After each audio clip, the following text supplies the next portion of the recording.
Some people will buy for 200 naira a litre, and Igbo man will buy it at 1,000 naira.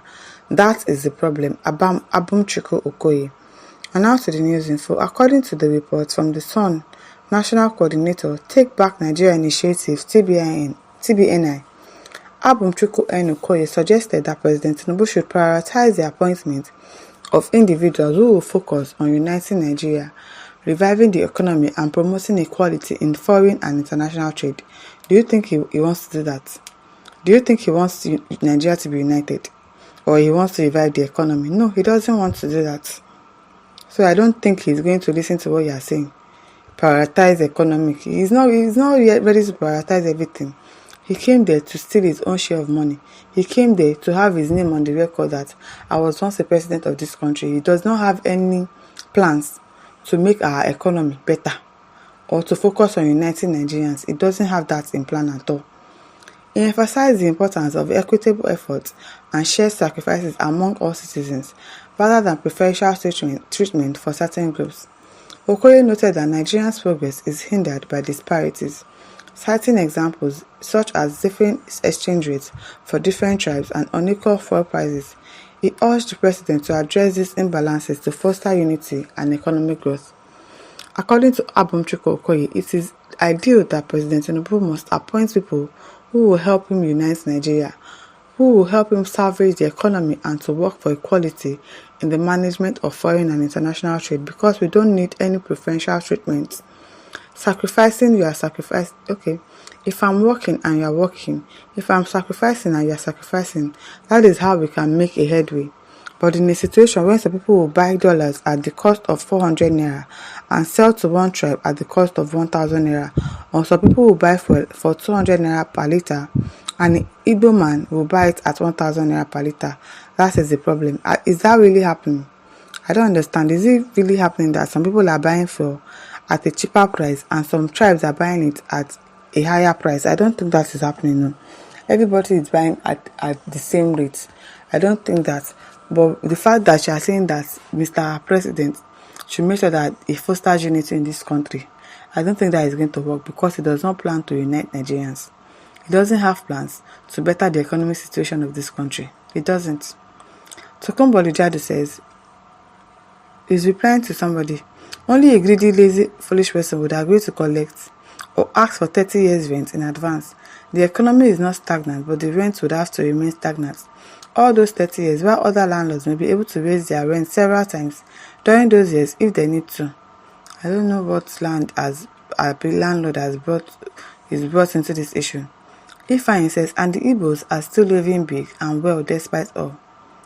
Jebe Napoleon says, many of them are really, really suffering. It is true. This problem in Nigeria, it is touching everybody. Leave tribalism. Suffering does not pick tribe or religion. He doesn't select.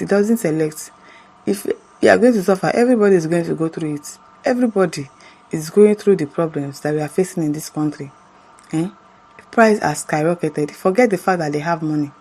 Even if you have money, the things that you were buying lesser before, it just suddenly increases. And every time you go to the market, it keeps increasing. Money that you're supposed to use for something else, you're using it to buy food. You're using it to buy fuel at a higher price. Do you not think that it will affect you? Even though you claim that, I have money, it's not going to affect me. One way or the other, it is affecting you. You are just not accepting the fact that it is affecting you. Tokunbo Lijadu says this is not a reasonable assumption, since it has no state proof of either fuel pricing or forex rate disparity that is being touted here against one section of geopolitical zone of Nigeria. Olayemi Bode says, I wonder why Igbos tell so many lies. An average Igbo can never tell the truth. Below is a thread opened by a latter, the IPOB obedient demented soul. Today Biafra and tomorrow Peter Obi for president of Nigeria. What a paradox of madness. Abiodun today says Nigerian problems comes from these people from day one. They can rent a room for 1 million per year, but still they complain no money. To latest club, they be number one, still no money. They have 60% of Nigeria right now. Ademola Julius says these are the people sowing and promoting hatred and bitterness among tribes. They should tell us exact location where this is happening. They need to start arresting people with all these lies. Really, this thing that he said, I don't believe it.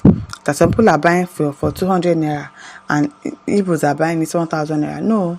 When you go to the filling station, will you now start introducing yourself? Oh, I am a Yoruba person.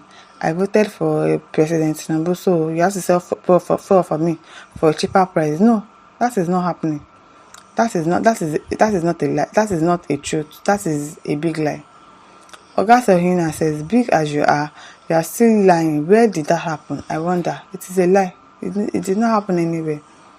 Lateef Adewale says, this man talking from experience. Imagine Igbo people in Ikorodu where I am staying are willing to pay rent shop of 15 and 20 years. Then how do you think the area will develop or be in the next 5 or 10 years? I have one Igbo man in Ondo town paying some of 30 years shop rent and afternoon demolition. He came out to collect the balance. Who does that? I fear Igbo people. Nothing concern them with economy as well.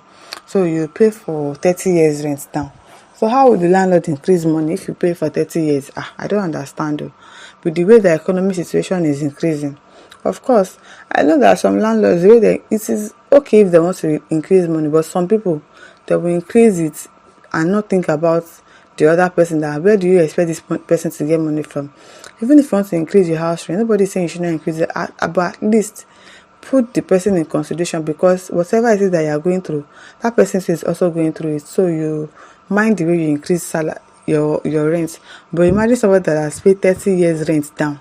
How will the landlord go back and tell him that, oh, the situation of the country has gotten really bad, I have to increase my rent? Do you know that one is going to be a problem? It's going to cause an issue.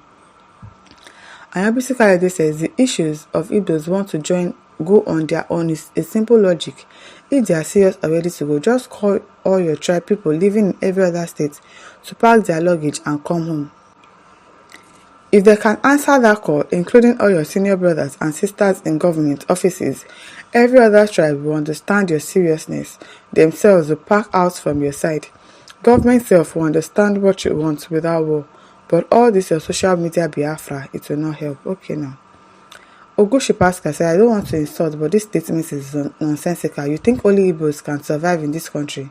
I just laugh when some people say Igbos are hated in the country. This is nonsense. It is the truth. Igbos are not hated.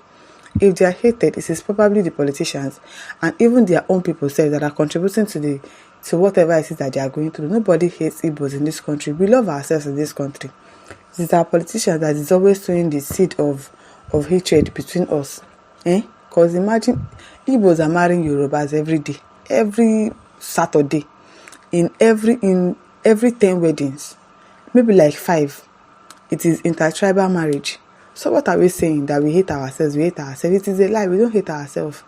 It is our politicians, it is our people in power that is making us fight ourselves.